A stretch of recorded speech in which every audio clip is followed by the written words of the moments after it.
person here in Coney Island put it, the water went from 6 inches to more than 6 feet in what seems like 2 minutes.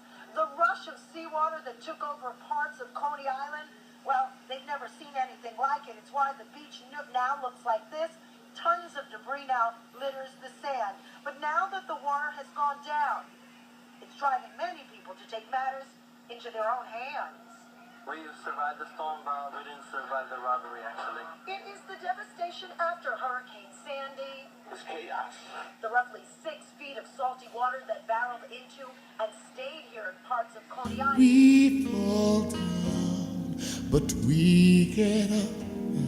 We fall down, but we get up.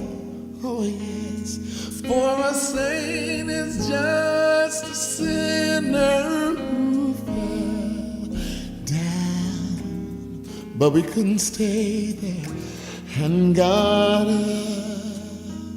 sing now. We fall down, Oh mama, but we get up. get back We fall down, yeah, yeah, but yeah. we get up.